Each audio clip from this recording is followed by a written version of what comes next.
श्रीलक्ष्मीनारायणस्तोत्रम्। श्रीर्विष्णुः कमलाशार्ङ्गी लक्ष्मीर्वैकुण्ठनायकः। पद्मालया चतुर्बाहुः क्षीराब्धितनयाच्युतः। इन्दिरा पुण्डरीकाक्ष्या रमा गरुडवाहनः। भार्गवी शेषपर्यङ्को विशालाक्षी जनार्दनः। स्वर्णाङ्गी वरदो देवी हरिरिन्दुमुखी प्रभुः। सुन्दरी नरकध्वंसी लोकमाता मुरान्तकः। भक्तप्रिया दानवारिः अम्बिका मधुसूदनः। वैष्णवी देवकी पुत्रो रुक्मिणी केशिमर्दनः। वरलक्ष्मी जगन्नाथः कीरवाणी हलायुधः।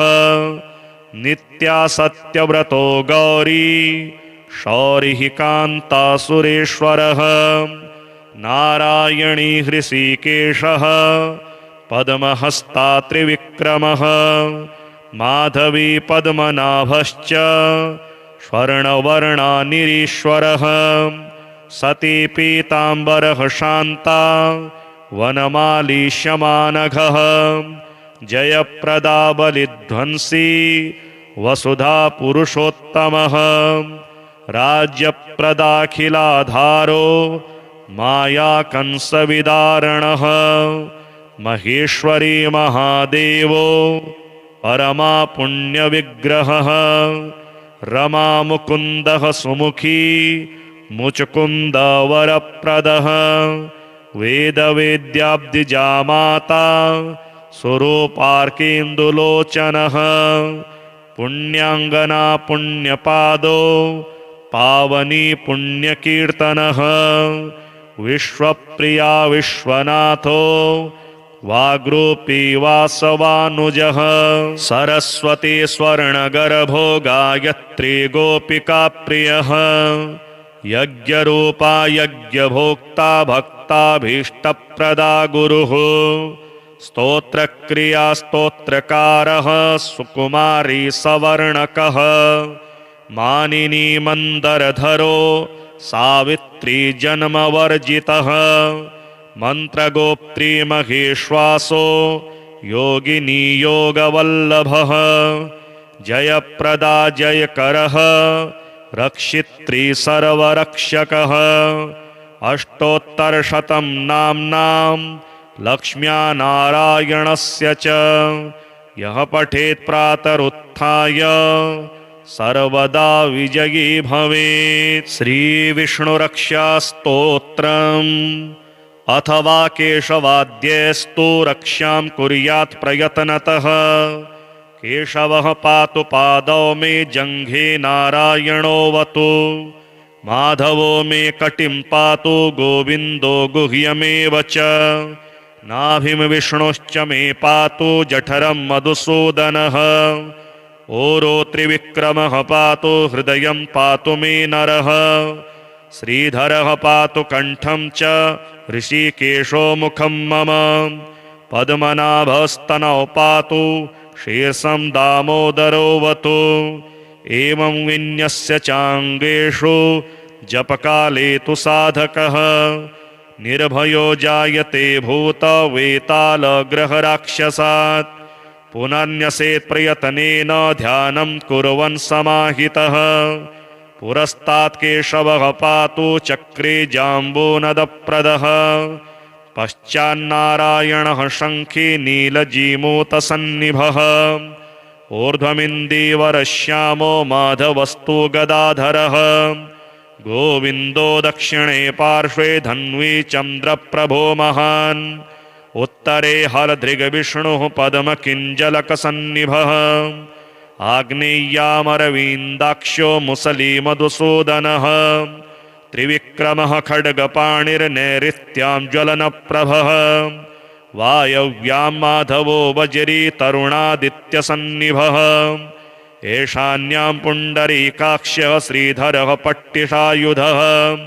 विद्युतप्रभो हृषीकेश ऊर्ध्वे पातु समुद्गरः अधश्च पद्मनाभो मे सहस्रांशो समप्रभः सर्वायुधः सर्वशक्तिः सर्वाद्यः सर्वतोमुखः इन्द्रगोपप्रभः पायात् पाशहस्तोपराजितः स बाह्याभ्यन्तरे देहमव्याद्दामोदरो हरिः एवं सर्वत्र निश्छिद्रं नाम 12 पञ्जरम् प्रविष्टोऽहं न मे किञ्चिद् भयमस्ति कदाचन एवं रक्ष्यां विधायाथ दुर्धर्षो जायते नरः सर्वेषु नृहरिर्मन्त्र वर्गेष्वेवं विधिरमतः श्रीजगन्नाथस्तोत्रम् रत्नाकरस्तव गृहं गृहिणी च पद्मा किं देयमस्ति भवते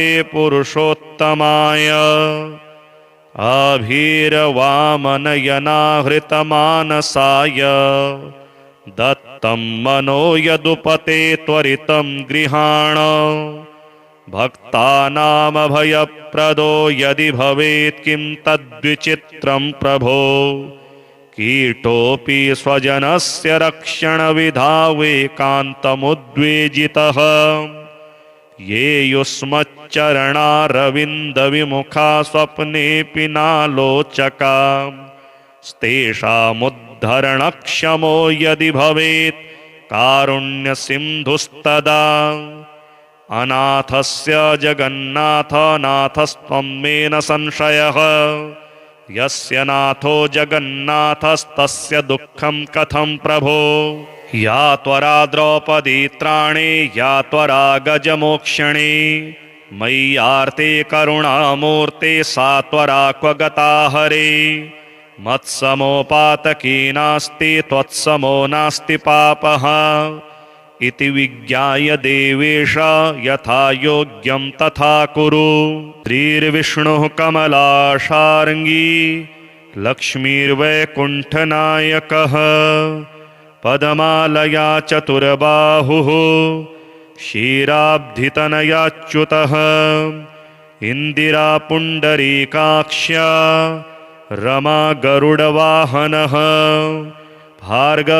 भार्गवीशेषपर्यङ्को विशालाक्षी जनार्दनः स्वर्णाङ्गी वरदो देवी हरिरिन्दुमुखी प्रभुः सुन्दरी नरकध्वंसी लोकमाता मुरान्तकः भक्तप्रिया दानवारिः अम्बिका मधुसूदनः वैष्णवी देवकी पुत्रो रुक्मिणी केशिमर्दनः वरलक्ष्मी जगन्नाथः कीरवाणी हलायुधः नित्यासत्यव्रतो गौरी शौरिः कान्ता सुरेश्वरः नारायणी हृषीकेशः पद्महस्ता त्रिविक्रमः माधवी पद्मनाभश्च स्वर्णवर्णा निरीश्वरः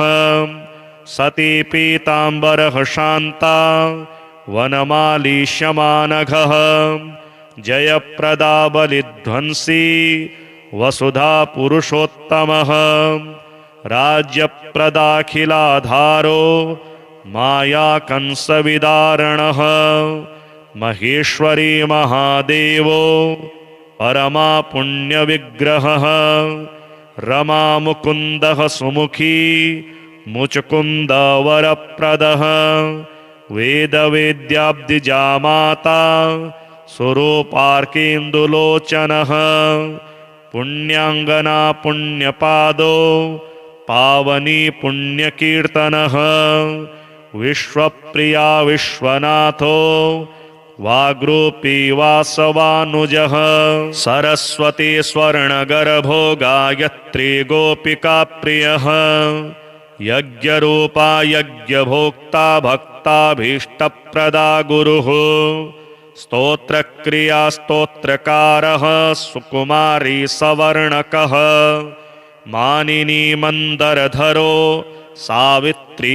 जन्मवर्जितः मन्त्रगोप्त्री महेश्वासो योगिनी योगवल्लभः जयप्रदा जयकरः रक्षित्री सर्वरक्षकः अष्टोत्तरशतं नाम्नां लक्ष्म्या नारायणस्य च यः पठेत् प्रातरुत्थाय सर्वदा विजयी भवेत्। श्रीविष्णुरक्षास्तोत्रम् अथवा केशवाद्यस्तु रक्षां कुर्यात् प्रयत्नतः केशवः पातु पादौ मे जङ्घे नारायणोऽवतु माधवो मे कटिं पातु गोविन्दो गुह्यमेव च नाभिं विष्णुश्च मे पातु जठरं मधुसूदनः ओरो त्रिविक्रमः पातु हृदयं पातु मे नरः श्रीधरः पातु कण्ठं च ऋषिकेशो मुखं मम पद्मनाभस्तनौ पातु शीर्षं दामोदरोऽवतु एवं विन्यस्य चाङ्गेषु जपकाले तु साधकः निर्भयो जायते भूतवेतालग्रहराक्षसात् पुनर्न्यसेत् प्रयत्नेन ध्यानं कुर्वन् समाहितः पुरस्तात् केशवः पातु चक्रे जाम्बूनदप्रदः पश्चान्नारायणः शङ्खे नीलजीमूतसन्निभः ऊर्ध्वमिन्दीवरश्यामो माधवस्तु गदाधरः गोविन्दो दक्षिणे पार्श्वे धन्वी चन्द्रप्रभो महान् उत्तरे हरधृगविष्णुः पद्मकिञ्जलकसन्निभः आग्नेय्यामरविन्दाक्ष्यो मुसलीमधुसूदनः त्रिविक्रमः खड्गपाणिर्नैऋत्यां ज्वलनप्रभः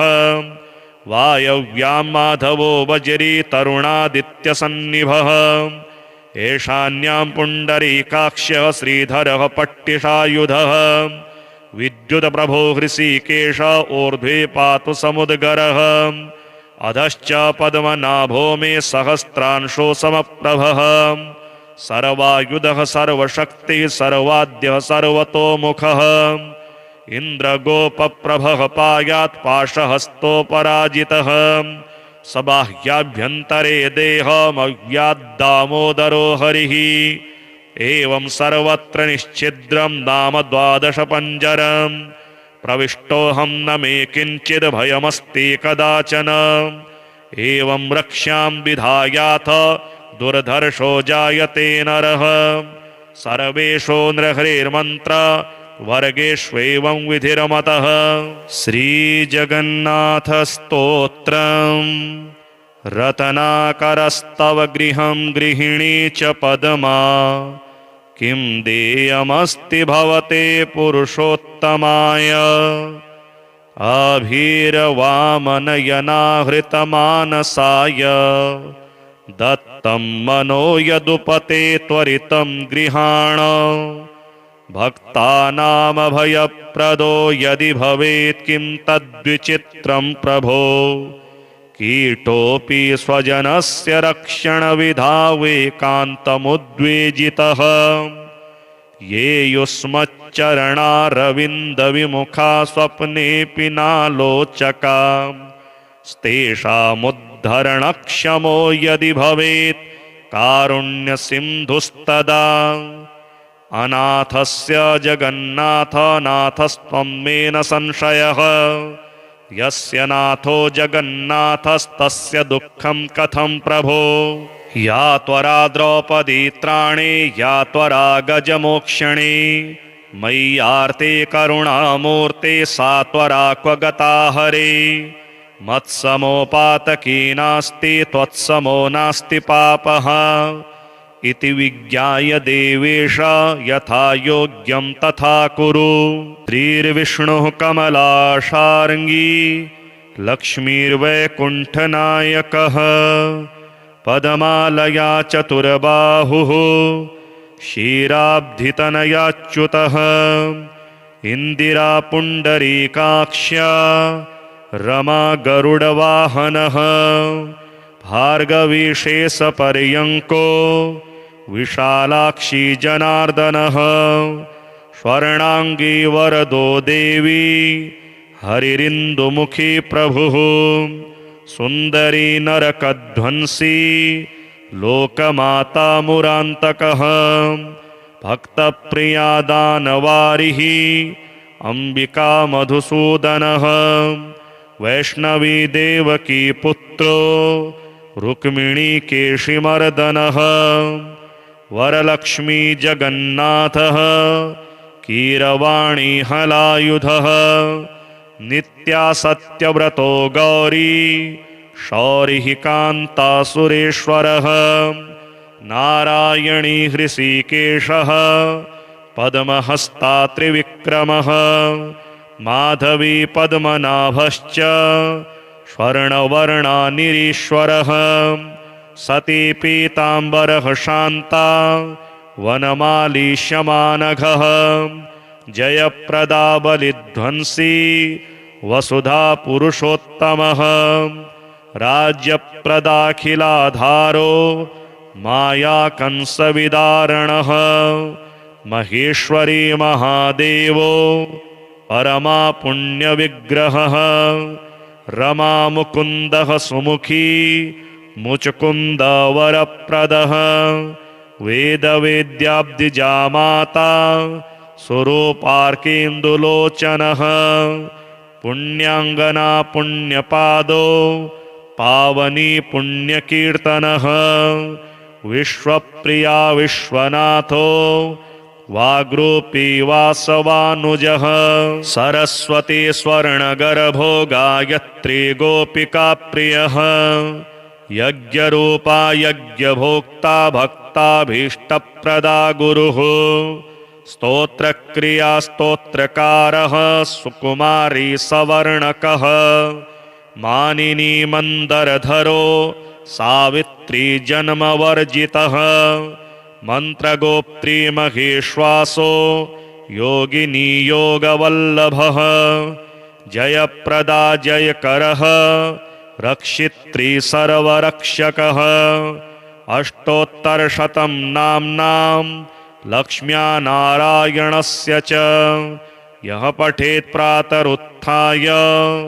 सर्वदा विजयी भवेत्। श्रीविष्णुरक्षास्तोत्रम् अथवा केशवाद्यस्तु रक्षां कुर्यात् प्रयत्नतः केशवः पातु पादौ मे जङ्घे नारायणोऽवतु माधवो मे कटिं पातु गोविन्दो गुह्यमेव च नाभिं विष्णुश्च मे पातु जठरं मधुसूदनः ओरो त्रिविक्रमः पातु हृदयं पातु मे नरः श्रीधरः पातु कण्ठं च ऋषिकेशो मुखं मम पद्मनाभस्तनौ पातु शीर्षं दामोदरोऽवतु एवं विन्यस्य चाङ्गेषु जपकाले तु साधकः निर्भयो जायते भूतवेतालग्रहराक्षसात् पुनर्न्यसेत् प्रयत्नेन ध्यानं कुर्वन् समाहितः पुरस्तात् केशवः पातु चक्रे जाम्बूनदप्रदः पश्चान्नारायणः शङ्खी नीलजीमूतसन्निभः ऊर्ध्वमिन्दीवरश्यामो माधवस्तु गदाधरः गोविन्दो दक्षिणे पार्श्वे धन्वी चन्द्रप्रभो महान् उत्तरे हलधृगविष्णुः पद्मकिञ्जलकसन्निभः आग्नेय्यामरविन्दाक्षो मुसलीमधुसूदनः त्रिविक्रमः खड्गपाणिर्नैऋत्यां ज्वलनप्रभः वायव्यां माधवो वज्री तरुणादित्यसन्निभः ईशान्यां पुण्डरीकाक्षः श्रीधरः पट्टिषायुधः विद्युत्प्रभो हृषीकेश ऊर्ध्वे पातु समुद्गरः अधश्च पद्मनाभो मे सहस्रांशो समप्रभः सर्वायुधः सर्वशक्तिः सर्वाद्यः सर्वतोमुखः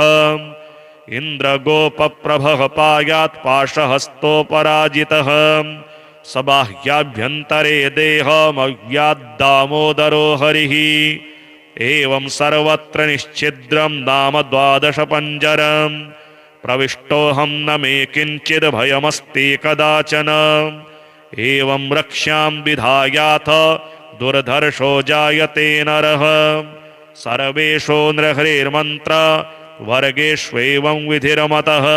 श्रीजगन्नाथस्तोत्रम्। रत्नाकरस्तव गृहं गृहिणी च पद्मा, किं देयमस्ति भवते पुरुषोत्तमाय। अभीरवामनयनाहृतमानसाय दत्तं मनो यदुपते त्वरितं गृहाण। भक्तानामभयप्रदो यदि भवेत् किं तद्विचित्रं प्रभो। कीटोऽपि स्वजनस्य रक्षणविधावेकान्तमुद्वेजितः। ये युष्मच्चरणारविन्दविमुखा स्वप्नेऽपि नालोचका, स्तेषामुद्धरणक्षमो यदि भवेत् कारुण्यसिन्धुस्तदा।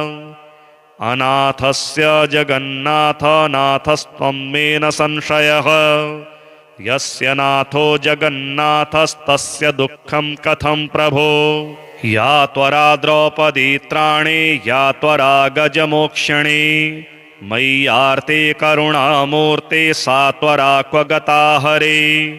मत्समोपातकी नास्ति त्वत्समो नास्ति पापः, इति विज्ञाय देवेश यथा योग्यं तथा कुरु। श्रीर्विष्णुः कमलाशार्ङ्गी लक्ष्मीर्वैकुण्ठनायकः, पद्मालया चतुर्बाहुः क्षीराब्धितनयाच्युतः।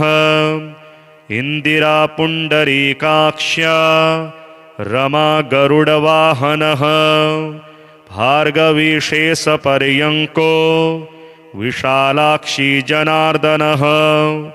स्वर्णाङ्गी वरदो देवी हरिरिन्दुमुखी प्रभुः। सुन्दरी नरकध्वंसी लोकमाता मुरान्तकः। भक्तप्रिया दानवारिः अम्बिका मधुसूदनः। वैष्णवी देवकी पुत्रो रुक्मिणी केशिमर्दनः। वरलक्ष्मी जगन्नाथः कीरवाणी हलायुधः। नित्या सत्यव्रतो गौरी शौरिः कान्ता सुरेश्वरः। नारायणी हृषीकेशः पद्महस्ता त्रिविक्रमः। माधवी पद्मनाभश्च स्वर्णवर्णा निरीश्वरः। सती पीताम्बरः शान्ता वनमाली शमानघः। जयप्रदा बलिध्वंसी वसुधा पुरुषोत्तमः।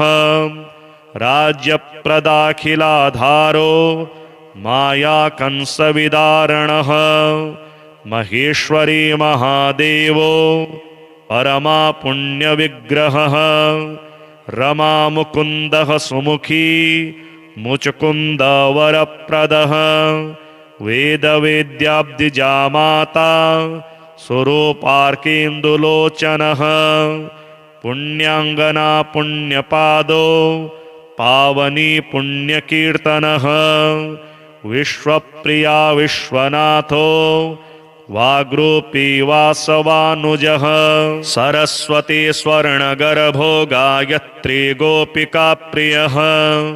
यज्ञरूपा यज्ञभोक्ता भक्ताभीष्टप्रदा गुरुः। स्तोत्रक्रिया स्तोत्रकारः सुकुमारी सवर्णकः।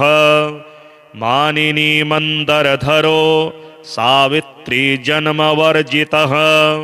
मन्त्रगोप्त्री महेश्वासो योगिनी योगवल्लभः। जयप्रदा जयकरः रक्षित्री सर्वरक्षकः। अष्टोत्तरशतं नाम्नां लक्ष्म्या नारायणस्य च यः पठेत् प्रातरुत्थाय सर्वदा विजयी भवेत्। श्रीविष्णुरक्षास्तोत्रम्। अथवा केशवाद्यस्तु रक्षां कुर्यात् प्रयत्नतः। केशवः पातु पादौ मे जङ्घे नारायणोऽवतु। माधवो मे कटिं पातु गोविन्दो गुह्यमेव च। नाभिं विष्णुश्च मे पातु जठरं मधुसूदनः ओरो त्रिविक्रमः पातु हृदयं पातु मे नरः श्रीधरः पातु कण्ठं च ऋषिकेशो मुखं मम पद्मनाभस्तनौ पातु शीर्षं दामोदरोऽवतु एवं विन्यस्य चाङ्गेषु जपकाले तु साधकः निर्भयो जायते भूतवेतालग्रहराक्षसात् पुनर्न्यसेत् प्रयत्नेन ध्यानं कुर्वन् समाहितः पुरस्तात् केशवः पातु चक्रे जाम्बूनदप्रदः पश्चान्नारायणः शङ्खी नीलजीमूतसन्निभः ऊर्ध्वमिन्दीवरश्यामो माधवस्तु गदाधरः गोविन्दो दक्षिणे पार्श्वे धन्वी चन्द्रप्रभो महान्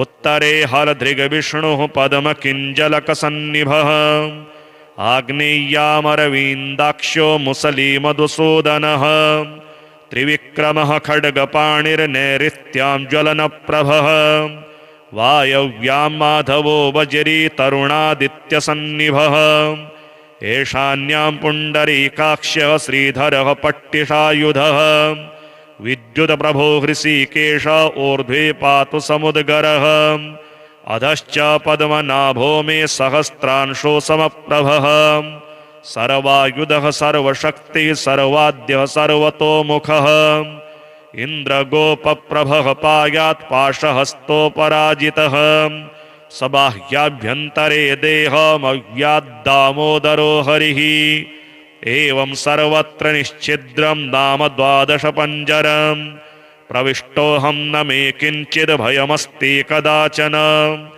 एवं रक्ष्यां विधायाथ दुर्धर्षो जायते नरः सर्वेषु नृहरिर्मन्त्र वर्गेष्वेवं विधिर्मतः श्रीजगन्नाथस्तोत्रम् रत्नाकरस्तव गृहं गृहिणी च पद्मा किं देयमस्ति भवते पुरुषोत्तमाय अभीरवामनयनाहृतमानसाय दत्तं मनो यदुपते त्वरितं गृहाण भक्तानामभयप्रदो यदि भवेत् किं तद्विचित्रं प्रभो कीटोऽपि स्वजनस्य रक्षणविधावेकान्तमुद्वेजितः ये युष्मच्चरणारविन्दविमुखा स्वप्नेऽपि नालोचका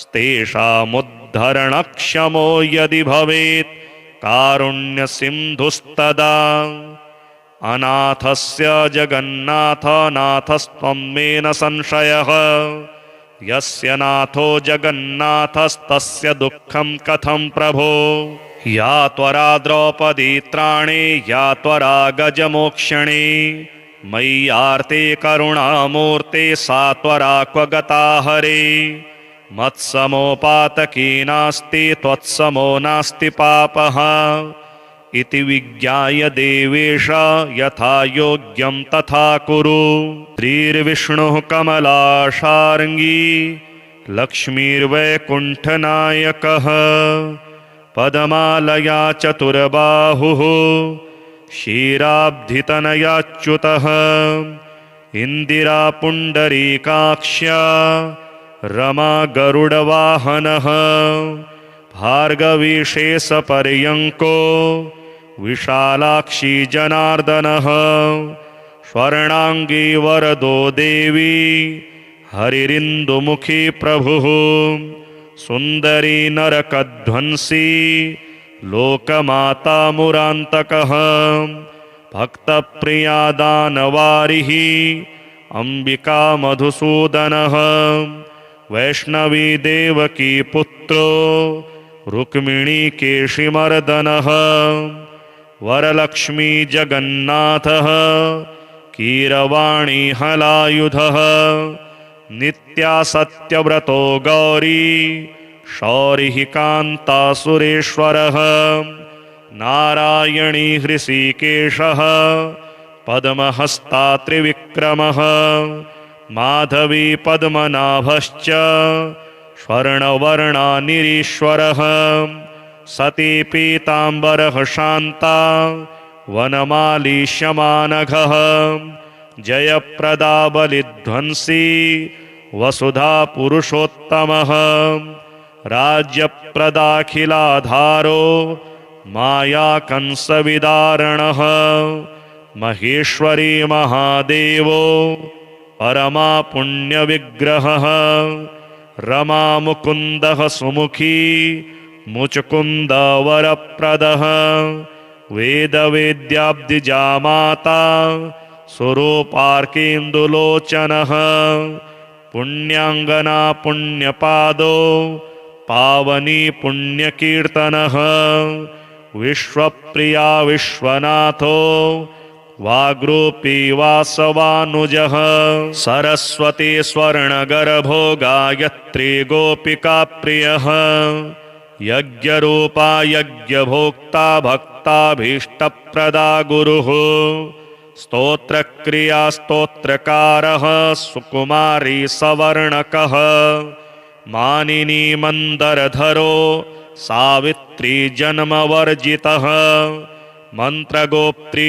महेश्वासो योगिनी योगवल्लभः जयप्रदा जयकरः रक्षित्री सर्वरक्षकः अष्टोत्तरशतं नाम्नां लक्ष्म्या नारायणस्य च यः पठेत् प्रातरुत्थाय सर्वदा विजयी भवेत्। श्रीविष्णुरक्षास्तोत्रम् अथवा केशवाद्यस्तु रक्षां कुर्यात् प्रयत्नतः केशवः पातु पादौ मे जङ्घे नारायणोऽवतु माधवो मे कटिं पातु गोविन्दो गुह्यमेव च नाभिं विष्णुश्च मे पातु जठरं मधुसूदनः ओरो त्रिविक्रमः पातु हृदयं पातु मे नरः श्रीधरः पातु कण्ठं च ऋषिकेशो मुखं मम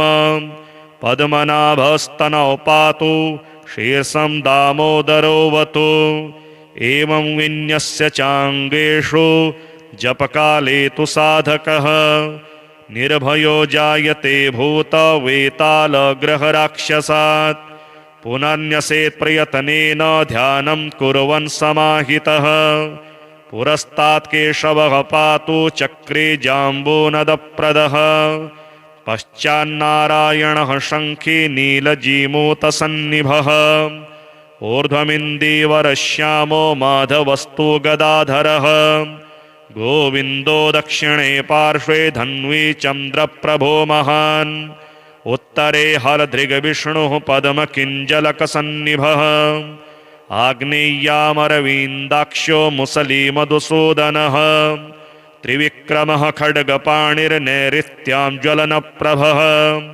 वायव्यां माधवो वज्री तरुणादित्यसन्निभः ईशान्यां पुण्डरीकाक्ष्यः श्रीधरः पट्टिषायुधः विद्युत्प्रभो हृषीकेश ऊर्ध्वे पातु समुद्गरः अधश्च पद्मनाभो मे सहस्रांशो समप्रभः सर्वायुधः सर्वशक्तिः सर्वाद्यः सर्वतोमुखः इन्द्रगोपप्रभः पायात् पाशहस्तोपराजितः सबाह्याभ्यन्तरे देहमव्याद्दामोदरो हरिः एवं सर्वत्र निश्छिद्रं नाम 12 पञ्जरं प्रविष्टोऽहं न मे किञ्चिद् भयमस्ति कदाचन एवं रक्ष्यां विधायाथ दुर्धर्षो जायते नरः सर्वेषु नृहरिर्मन्त्र वर्गेष्वेवं विधिरमतः। श्रीजगन्नाथस्तोत्रम् रत्नाकरस्तव गृहं गृहिणी च पद्मा किं देयमस्ति भवते पुरुषोत्तमाय अभीरवामनयनाहृतमानसाय दत्तं मनो यदुपते त्वरितं गृहाण भक्तानामभयप्रदो यदि भवेत् किं तद्विचित्रं प्रभो कीटोऽपि स्वजनस्य रक्षणविधावेकान्तमुद्वेजितः ये युष्मच्चरणारविन्दविमुखा स्वप्नेऽपि नालोचका स्तेषामुद्धरणक्षमो यदि भवेत् कारुण्यसिन्धुस्तदा अनाथस्य जगन्नाथनाथस्त्वं मे न संशयः यस्य नाथो जगन्नाथस्तस्य दुःखं कथं प्रभो या त्वरा द्रौपदी त्राणे या त्वरा गजमोक्षणे मय्यार्ते करुणामूर्ते सा त्वरा क्व गता हरे मत्समोपातकी नास्ति त्वत्समो नास्ति पापः इति विज्ञाय देवेश यथा योग्यं तथा कुरु।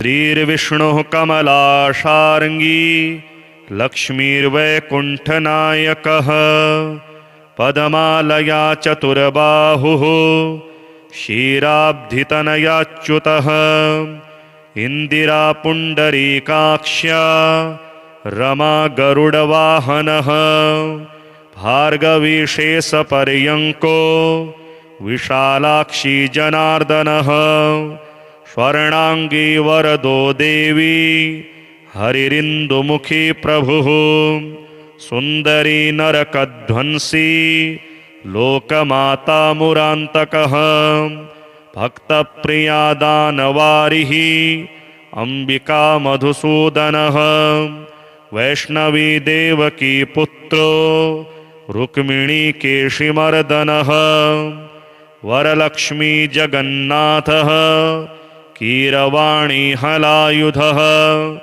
नित्या सत्यव्रतो गौरी शौरिः कान्तासुरेश्वरः नारायणी हृषीकेशः पद्महस्ता त्रिविक्रमः माधवी पद्मनाभश्च स्वर्णवर्णानिरीश्वरः सती पीताम्बरः शान्ता वनमाली शमानघः जयप्रदा बलिध्वंसी वसुधा पुरुषोत्तमः राज्यप्रदाखिलाधारो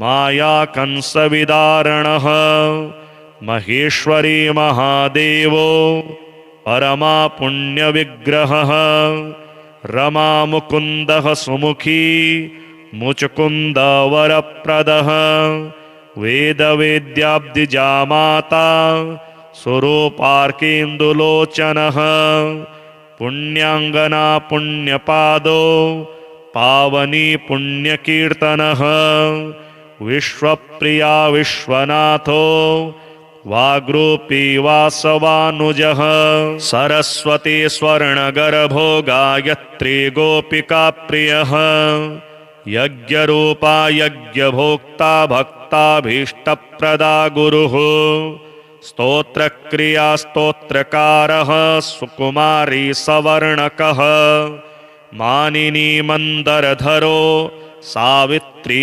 जन्मवर्जितः मन्त्रगोप्त्री महेश्वासो योगिनी योगवल्लभः जयप्रदा जयकरः रक्षित्री सर्वरक्षकः अष्टोत्तरशतं नाम्नां लक्ष्म्या नारायणस्य च यः पठेत् प्रातरुत्थाय सर्वदा विजयी भवेत्। श्रीविष्णुरक्षास्तोत्रम् अथवा केशवाद्यस्तु रक्षां कुर्यात् प्रयत्नतः केशवः पातु पादौ मे जङ्घे नारायणोऽवतु माधवो मे कटिं पातु गोविन्दो गुह्यमेव च नाभिं विष्णुश्च मे पातु जठरं मधुसूदनः ओरो त्रिविक्रमः पातु हृदयं पातु मे नरः श्रीधरः पातु कण्ठं च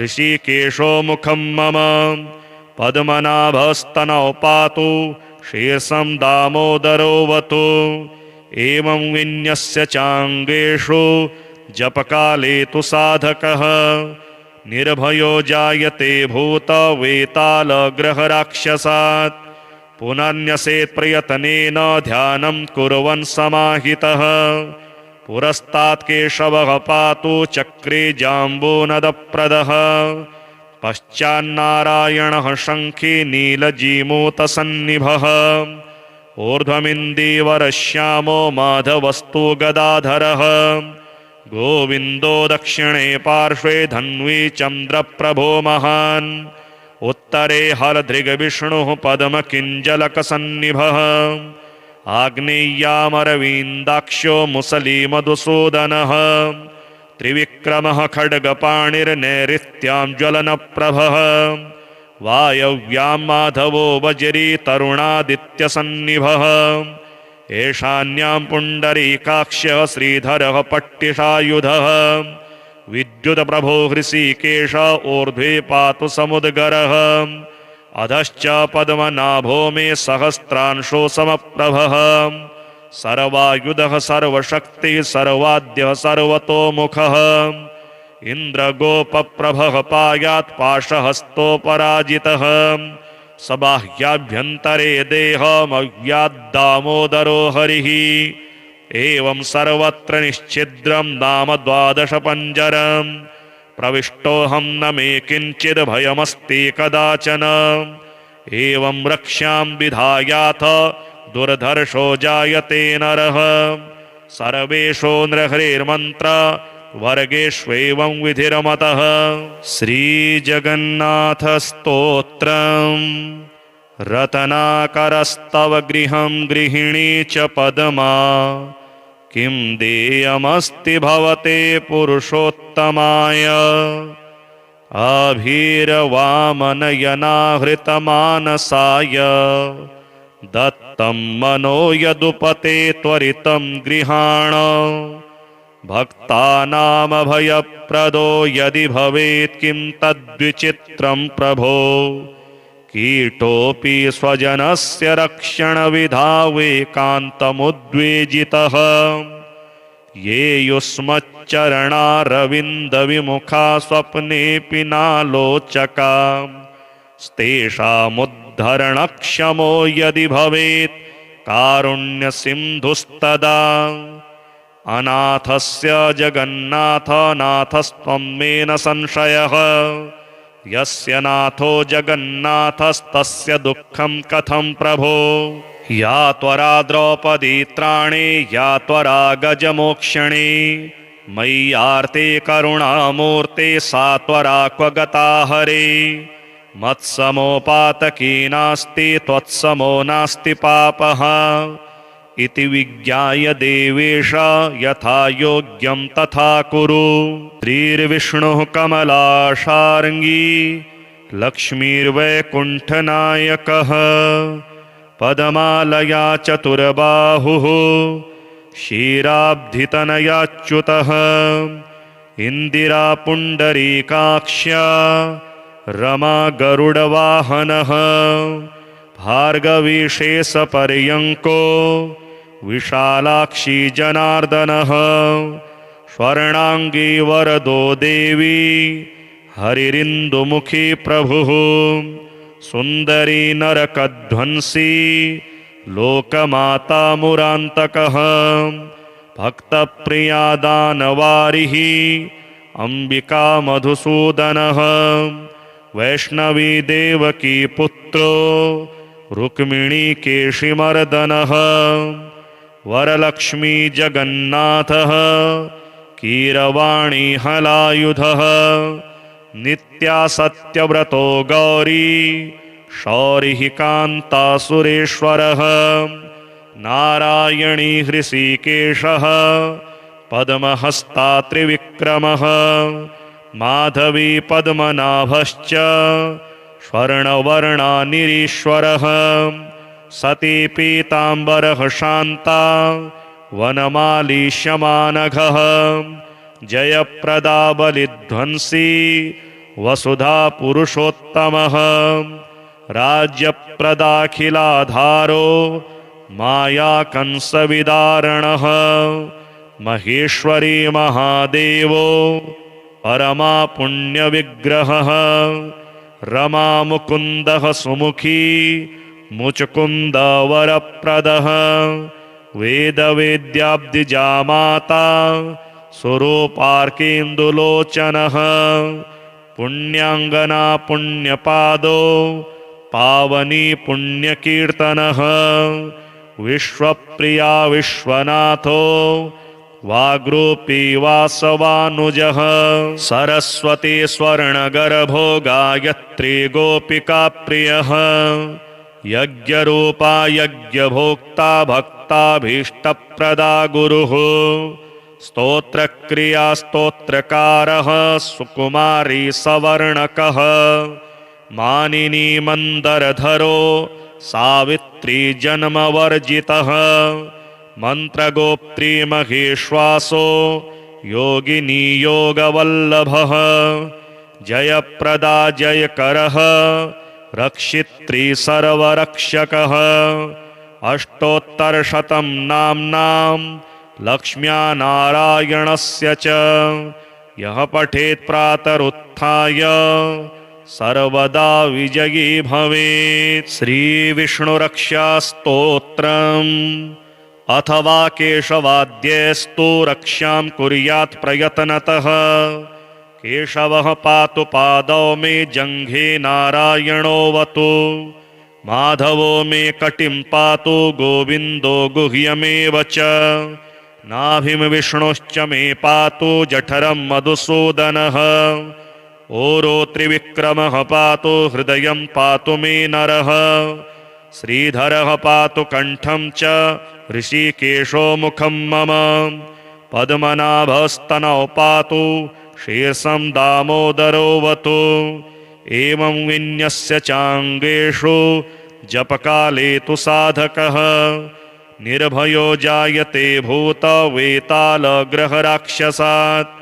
पुनर्न्यसेत् प्रयत्नेन ध्यानं कुर्वन् समाहितः पुरस्तात् केशवः पातु चक्रे जाम्बूनदप्रदः पश्चान्नारायणः शङ्खी नीलजीमूतसन्निभः ऊर्ध्वमिन्दीवरश्यामो माधवस्तु गदाधरः गोविन्दो दक्षिणे पार्श्वे धन्वी चन्द्रप्रभो महान् उत्तरे हरधृगविष्णुः पद्मकिञ्जलकसन्निभः आग्नेय्यामरविन्दाक्ष्यो मुसलीमधुसूदनः त्रिविक्रमः खड्गपाणिर्नैऋत्यां ज्वलनप्रभः वायव्यां माधवो वज्री तरुणादित्यसन्निभः ईशान्यां पुण्डरीकाक्षः श्रीधरः पट्टिषायुधः विद्युत्प्रभो हृषीकेश ऊर्ध्वे पातु समुद्गरः अधश्च पद्मनाभो मे सहस्रांशो समप्रभः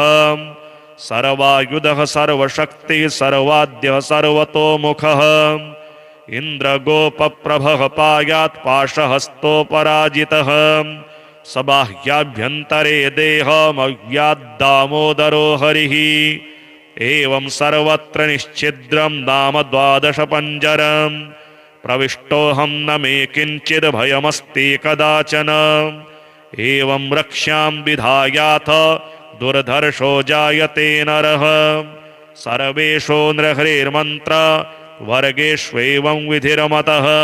श्रीजगन्नाथस्तोत्रम् रत्नाकरस्तव गृहं गृहिणी च पद्मा किं देयमस्ति भवते पुरुषोत्तमाय अभीरवामनयनाहृतमानसाय दत्तं मनो यदुपते त्वरितं गृहाण भक्तानामभयप्रदो यदि भवेत् किं तद्विचित्रं प्रभो कीटोऽपि स्वजनस्य रक्षणविधावेकान्तमुद्वेजितः ये युष्मच्चरणारविन्दविमुखा स्वप्नेऽपि नालोचका तेषामुद्धरणक्षमो यदि भवेत् कारुण्यसिन्धुस्तदा अनाथस्य जगन्नाथनाथस्त्वं मे न संशयः